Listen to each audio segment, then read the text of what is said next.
What is up, everybody? Welcome back to Best Self Studios, or welcome for the first time if you're new to this channel.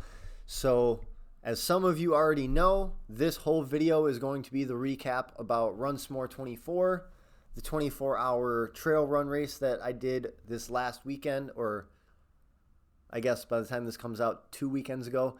About a week ago, I did this race, and we set it up as a charity event for the Little Warrior Foundation.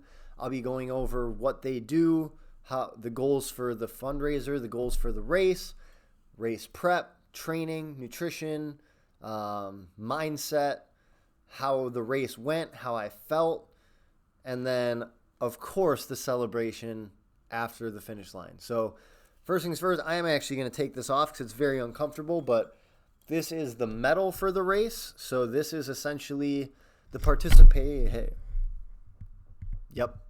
Almost just dropped stuff. This is like the participation award. So if you show up and you stick around till the end, you get a medal. So there's that. It is a pretty cool medal, but I'll show you the real prize when we get to the portion of the story that allows me to show you that. I'm just going to get into it. So starting with the numbers. So again, there was the fundraiser and there was the race. So there was two components of this that coincided. The goal for the fundraiser was to raise $2,500. The goal for the race was to run 75 miles. Now, I'm very happy to say that the goal that we reached and exceeded was the fundraiser, because to me, that was the more important aspect of it, was doing something good for a reason bigger than just myself and my ego and my own personal accomplishments. So we raised $2,550. So I want to start by just giving a huge thank you to everybody who donated any amount. We had some crazy stories with the donations. We had an 11-year-old save up money doing like lemonade stands and kind of odd jobs, and he saved money for months that he devoted to giving to a charity. And I'm very fortunate that he felt compelled to pick my project to give that money to, and he picked the Little Warrior Foundation to receive that money. So that was a really inspiring story. But just people who really are outside of my direct circle, who reached out through people who shared my posts or my stories, who told friends just through word of mouth, it spread pretty wide. And so there were a lot of people who I never would have expected, who donated a very good amount of money. But whether you donated $1 or a couple $100, it is going towards such an amazing cause. So thank you to everybody who donated. Thank you to everybody who shared the message. Thank you everybody who aided in the pursuit of raising those funds. Now, the goal of 75 miles running, I fell pretty significantly short of that, but I still covered 57 miles in this race. And to me, I can honestly say I am 100% fulfilled with that. I did everything I could have done to train effectively and get myself ready. I pushed myself to the absolute limit during this race, which you'll hear more about. And that's still over 20 miles further than any distance I've covered in one race. So it's that Les Brown quote, I'd rather aim high and miss than aim low and hit. This was an astronomically high goal and big, ambitious goal to set for myself. So even falling short still means I covered 57 miles in a race. So feeling great about the outcome of it all. But let's go back to the beginning. So really how the training kicked off was I had a blueprint that covered a few things. First, obviously running. Needs to be a lot of running. I mixed it up between treadmill so I could get the pacing down. I almost thought about it like a basketball shooter gets muscle memory with his three-pointer.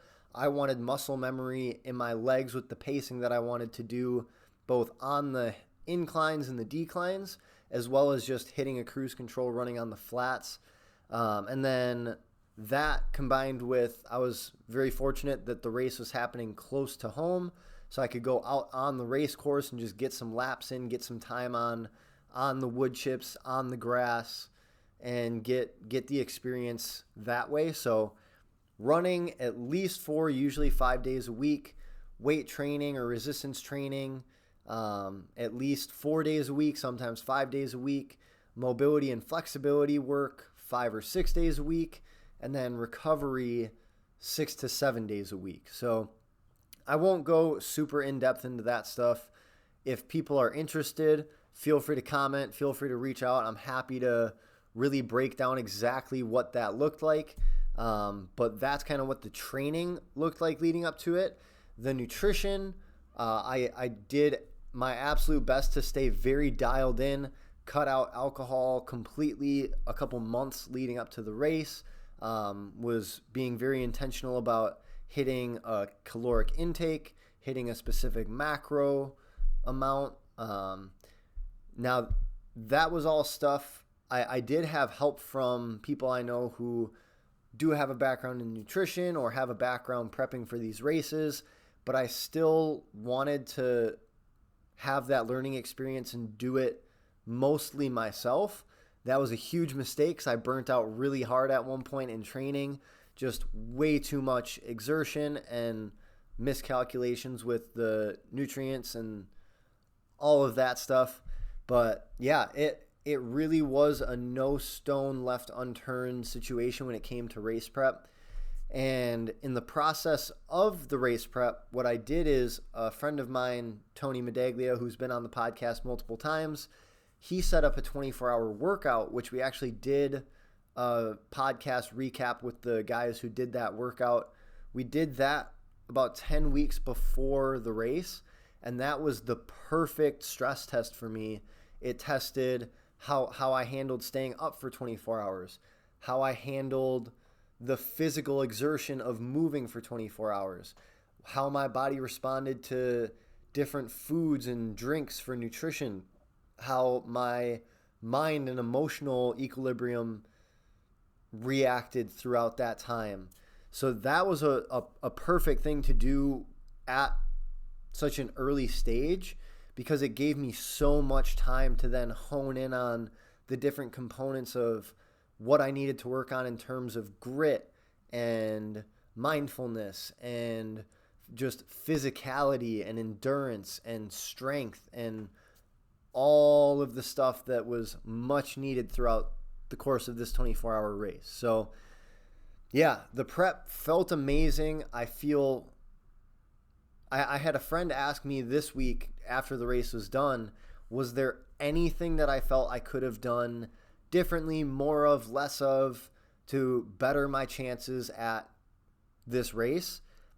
And there probably are things that I'm just not aware of that I could have done better, but I truly believe that I did everything I could have done to set myself up for success for this race. And so that the lesson in that for me is it's a really cool thing to be able to have such a singular focus and have such a strong avenue to practice self-discipline, because that's something that it is really easy in life when you have projects at work and things going on at home and a social life and hobbies and obligations where you're getting pulled in so many different directions. And I think having this almost additional full-time job of race prep and fundraising prep, it allowed me to be so present in what I was doing because I couldn't afford not to be. And so that's kind of the lesson I want to relay that I found out from the prep, is that when you're going to set a big goal, and I really urge everyone listening to this to set such a big goal that it scares you. It could be in fitness, it could be in your relationships, your finances, whatever. But once you have that goal set, don't half-ass it. Make sure that you really you're pursuing it in a way where you can get to the finish line or get to the achievement and know that you did everything you could have done to make that idealized. So that's the biggest lesson. The biggest obstacles throughout, like I said, I experienced a crazy burnout. That was very, very intense. It was a few days where I just couldn't really get myself to run, didn't even want to move, didn't want to get out of bed. I felt like sleeping all day. So a very weird feeling. But, part of the package. I just throughout training, I ran in a hailstorm, a thunderstorm, heavy rain, 100-degree weather. So that was another thing is I wanted training to cover every possible variable that I would have experienced out on the course. And because of that, there was some interesting weather. There was on and off rain pretty much all day Saturday at the race. For me, that was no big deal because I had gotten so many reps in that it wasn't new. It felt good. It felt natural. So that's the race prep. So yeah, going into the race felt good. Peak week of training. So I had a 2-week taper, but peak week of training was insane. I was very in the pain cave. I was in a warrior mentality. I was so focused on strategy and are all of my supplies ready and all of these little details, and I was so focused on like the battle mentality going into it.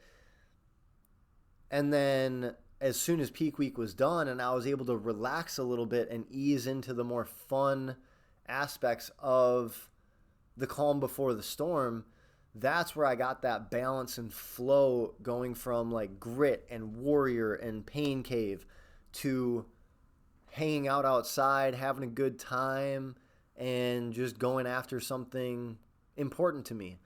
So yeah, moving into the race. So the goal essentially was to do 25 5Ks or 25 3-mile runs in a day. That's how I was going to break it up. The goal was to do like one lap, so 3 miles, take a very quick break just to maybe grab like a quick bite and throw down some water or Gatorade or whatever I needed, and then go back out for another lap before taking a 10 to 20 minute break to foam roll, stretch, eat, do social media updates for Little Warrior, all of that. And I stayed very true to it for the first 12 hours. So at 12 hours in, I had 13 laps done. So I was at 39 miles, which was well on my way to the goal of 75. But you often hear people who do marathons or ultra marathons talk about the wall. And I thought I had experienced the wall before, and I have experienced the wall before. But the wall that I hit in this race was on a level and of a magnitude that I have never experienced before. So 39 miles, you can see it on the story recap on Instagram, but 39 miles, I felt good. I was talking about, I'm just going to kick it for 20, 30 minutes, get some food, stretch, and then it's on to the second half. Well, that very next lap, I realized that there are things that I was neglecting nutrition-wise during the previous 4 laps that just smacked me at miles 42 to 45, to where I got back and I went to my coach, which shout out to Jake Viss, amazing coach, amazing running buddy on the course, amazing crew, just phenomenal guy. And he also, while coaching me, ran 51 miles on his own. So shout out to him.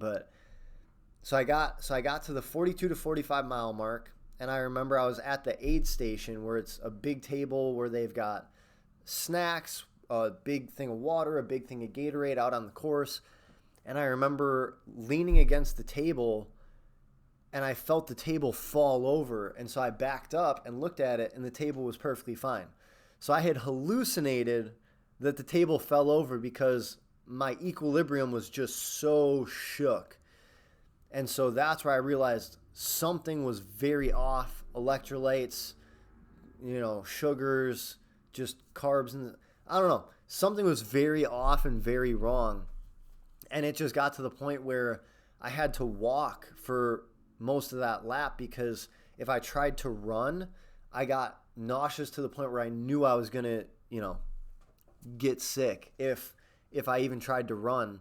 So I get back to camp at the end of the lap, and I remember going to Jake and just saying, something feels very wrong. Like something does not feel right. I don't feel okay. I know my nutrition was off. And so the next lap, I finally strapped on my little runner fanny pack, which has like dual holsters for 2 water bottles. So I had an electrolyte drink in one, water in the other. And then there's a little fanny pack section where I stuffed in some like honey stingers. That are these little like waffle things. And I remember going back out on the course, and same thing. I would start to run, and I would get super nauseous. So I'd slow back down, and then I'd start to run again, and I'd feel nauseous. And I was able to kind of battle it eventually.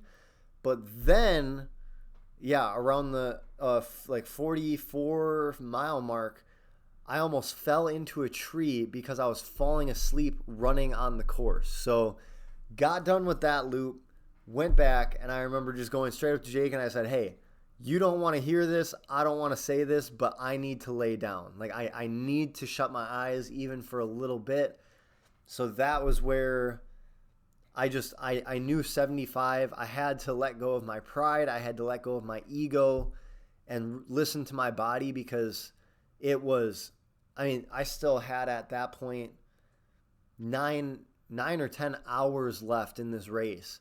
And so if I didn't get just a little bit of letting up off the gas, there was no way I was even going to make it to the 24-hour mark. And so ended up crawling in my tent for about 45 minutes, slept for maybe like 20 or 30 of those minutes, got back up, and then my legs, the way that I have been explaining it to people is, if like you sleep weird on your arm, and your arm falls asleep and you can't really get your hand to move like you normally can, that was my lower body for the next 9 miles. So I had to walk for 9 miles in the middle of the night with like a headlamp and a light vest and my little fanny pack with my snacks and water bottles and all that stuff.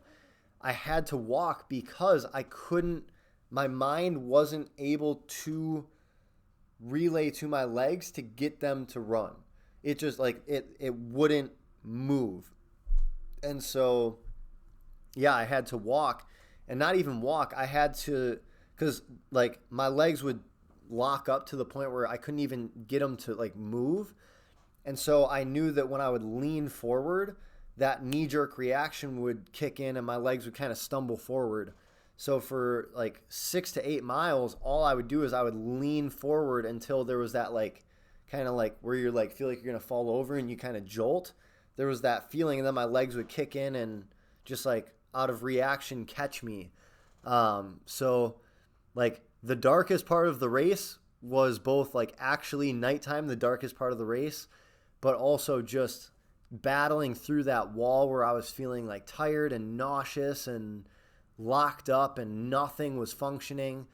Also, I'm taking that hit to my ego where I now know I have to tell people that I'm not going to hit 75 miles. And so that really was the crux in all facets, emotionally, mentally, physically. And yeah, so just dealing with that, I think in part is why I signed up for this race. So a big part of doing something like this is to meet your inner demons and those inner voices and bring them to the forefront where you can't escape them. You can't distract yourself from them. It is just you and your thoughts and all of these things coming up. And so I am really grateful for that part of the race because it taught me a lot about myself and my willingness to keep moving no matter how slow or how ugly it looked. And a big part of that too is I wasn't doing it for myself. Now, yes, there's a part of me who like that's on my bucket list to do a 24-hour solo race, but I was very grateful that the family that I know who's part of the Little Warrior Foundation, they gave me this bracelet and it says Gus Tough, because Gus is one of the Little Warriors, and he actually had just had surgery earlier that week. And so when I was really struggling on the course, I was able to just keep looking down at his name, just his name, Gus. And I remember thinking to myself, if this kid is strong enough to handle years of battling, one day is nothing. One lap is nothing. And I think it is really important to lean on whatever you're able to lean on in those tough times. For me, it was people. So I would think about my parents, my family, my friends, Gus and the Little Warriors, everyone who donated, everyone who's going to take inspiration from this. And that makes it so much harder to quit, because when it's just you, it's pretty easy to say, oh, I gave it my best shot, and that was that. But when you have to go tell other people why you quit, that is a very tough position to be in. And so I intentionally put myself in the potential of that situation to leverage the motivation I needed to keep going. So that was definitely the hardest part of the race. And then as the sun started coming up, started getting brighter around 4:35 a.m. and Jake had hit his mileage goal. So he went and slept for a little bit. And I remember telling him, if I can just get 2 more laps, I'll be happy. Because at that point, I still wasn't able to get myself to run. So he crawls into his tent. I go out for my next lap, and something just clicked. And it was almost like the whole race, I was seeing, everything around me. And that third to last lap, everything just came into tunnel view. And all I was focused on was just hammering down on those last couple laps and getting as far as I could. So in a time where, with the pace I was going, I would have only been able to squeak out 2 laps, I was able to, dig deep. But actually, I say that as a joke, but actually, yeah, I was able to dig deep. And I was able to crank out 3 laps. And the coolest experience in the world was on the last lap, about 3/4 of a mile from the finish line. 2 of my friends ran down into the course, which I don't know if they were allowed to do that. Sorry, Silver Circle, if that was against the rules or anything, but I appreciated it. So they come out and they're essentially like just running with me and boosting my spirits, knowing that I'm broken, I'm done, I'm fatigued, I'm tired, I'm hungry, and I just want to be at the finish line. And so they ran with me. And then getting into the kind of, there's a corral. So you come out of the woods, you run through a little bit of like an open field, and then there's a corral with like gates on either side to the finish line. And there were people just lined up around the gate. And so I came in and I was giving people high fives. I very stupidly did like a jumping heel click right at the finish line. Luckily, I didn't hurt anything. But just that right there, having, my very close friend, and she's the one who is the direct line of how and why I picked the Little Warrior Foundation. Having her there, having all of my friends there, my family, so many people coming out and supporting not just me, but the project and the whole picture of what we were doing and why we were doing it. And it is a we. I may have been the one running, but I had Jake running with me. I had Amy Miller, who was my massage therapist and coach, my kind of like mental coach throughout most of this. There were all the people who donated. There were so many people who were a part of this. And to just be there and have that grand finale was the coolest thing. Words cannot describe it. Partially because I was so tired I don't remember a lot of it, but also because that was such a visceral experience for me that words just can't like properly explain how that felt and what my experience was seeing all these people.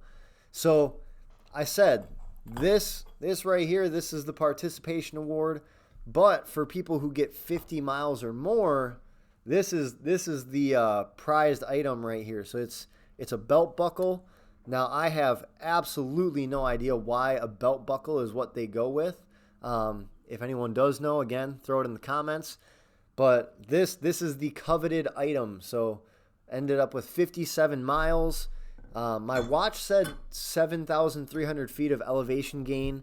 I think that might be a bit exaggerated, but there was a lot of rolling hills on the course. So it wasn't just a flat run. There were a lot of hills. And it's done. So, yeah. Crazy experience.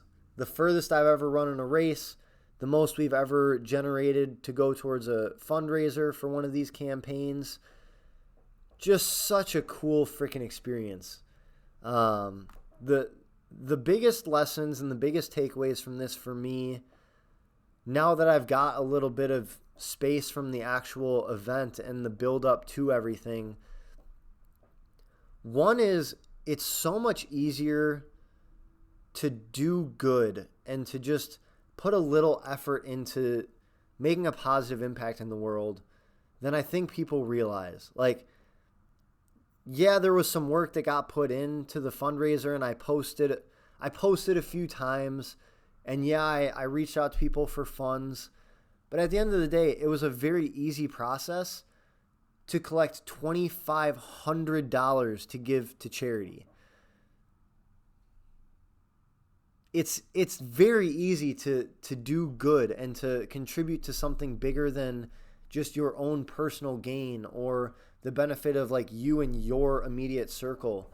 Now, it's important to, bring benefit to that, but just like if you really are someone who wants to make a positive impact on like a bigger level, just decide. It is that easy. Like just like pick an avenue, pick a project, pick a charity, and just start. Like just do it. Don't overanalyze it. Don't overthink it. Just start. Start small. Start with one simple step, but go do something. I think that to me was a really big lesson in this, is like just the simplicity of doing good and being a good person and a contributing human being. That's the first one. The second one is like there is something to be said about self-induced adversity, where you just learn so much about yourself, and you do learn so much about the people around you as well. Like I am so blessed to have the most amazing support system with family who support me doing these crazy things, friends who cheer me on and always tell me, they tell me that I'm doing good, and I've luckily got those friends who will tell me when I'm slacking. There were a couple times throughout this where I was kind of being a little what and just complaining, and I had friends where there were days where I'm like, I think I'm gonna skip my workout, I'm not really feeling it. And luckily I had friends who were like, no, you're gonna do your workout. So thank you to everyone in my orbit. I learned a lot about you for the better. I appreciate you. I love you. Thank you so much. But yeah, you learn a lot about the people who you associate with. You learn a lot about how you handle tough situations. You get to test yourself, and it is a level of fulfillment that I think is like the perfect medicine almost. In a life where so much is like comfortable and easy and instant, going out and doing something hard that isn't just like an hour or a day, but this was a 12-week project of like very intense focus and discipline and consistency, and the fulfillment that comes from 12 weeks of going all in for like the 30-minute celebration after I crossed the finish line with everybody. it doesn't get better than that. Like it doesn't get better than that. So yeah, those are kind of my main takeaways from like the actual race. So we had race prep. So with the training, the nutrition, all, XYZ, blah, blah, blah. We had the actual race. That was nuts. That was crazy. I'm so glad I did it. I'm so glad it's over. I have a couple weeks now to just like relax, kick back, enjoy the 4th of July and just kind of summer and fun movement instead of like disciplined, organized training. So yeah, I'm in celebration mode now. So at the finish line, I had a couple tequila shots with some friends and some family. We celebrated hard, man. We had a good time. I can honestly say I don't remember probably 85% of like the conversations I had or, what the heck was going on after the finish line, but I just remember how I felt, and I felt so loved and so fulfilled and so grateful to be in good health and be able to go out and do things like that and to have that community of people and to just be in it, and just have that acknowledgement of the completion of the process. Eating donuts, went home and had some pizza, and just like the last 4 days have been, having, celebratory dinners with people who donated or friends, eating just zero nutritional value food, like going out, having some burgers, some pizza, some pasta, some cookies, donuts, like just giving myself full permission to not care about that stuff for a week, have fun, sow my wild oats, enjoy it. And now I'm kind of getting to the tail end of it where it's like, okay, it was fun, but I've had more than enough drinks to last a while, more than enough donuts and burgers to last a while. So now we're here. Now we're at the point where it's just doing some fun exercise, getting back into running a little bit, just seeing how everything feels. And then starting in a couple weeks, it is time to start prepping for the OCR World Championships. So heading back, the main focus for me is going to be the team relay. We got 16th for that last time, so I'm hoping we can put together a top 10 finish, which would just be sweet, but that is for another video. So that is the recap. Yes, that took a while. I apologize. I did not realize I was talking for over a half hour. Again, huge thank you to everyone who was a part of this process, everyone who cheered me on, everyone who donated, everyone who shared posts, everyone who was at the finish line, everyone who gave me coaching tips and nutrition tips and just gave me a positive pat on the back throughout the process. Thank you to everyone who helps with the Little Warrior Foundation. So many people were a part of this, directly or indirectly, and it's so freaking cool to see something like this come to fruition and like really end up successful. Again, yes, I didn't hit the 75 miles, but I'd say 57 is still successful. So I count that as a win in my book. If anyone has, more questions, you're curious about like more in-depth aspects of this stuff, if I really went into detail on all of it, this would be like a couple hour video, so I'm not going to do that. But if you're curious, ask. If you were part of this process or were just kind of watching from a distance and you caught inspiration from this, please like this video. And also, please go out and take action for yourself. So like, it's really cool. I got letters and texts and DMs from people saying that this was really inspiring to them and it inspired them to want to go out and do something. Do it. Like, awesome. Thank you. I appreciate like the love and the praise and all that. It's great. But like, that's not why I did it. I did it to inspire you enough to actually act and like go out and pursue your dreams and like check off those big, bold action bucket list items while making a positive impact for something bigger than yourself. So go out and do it. Thank you, everybody. Like this video, subscribe. There will be plenty more good stuff coming. Comment something, even if it's just saying hi. Do all the stuff. So thank you, everybody. Hope you found value if you were following along the process or, you know, hearing about it in this little clip. But that's all I got. So thank you. One last little look. We'll catch you next time. Peace.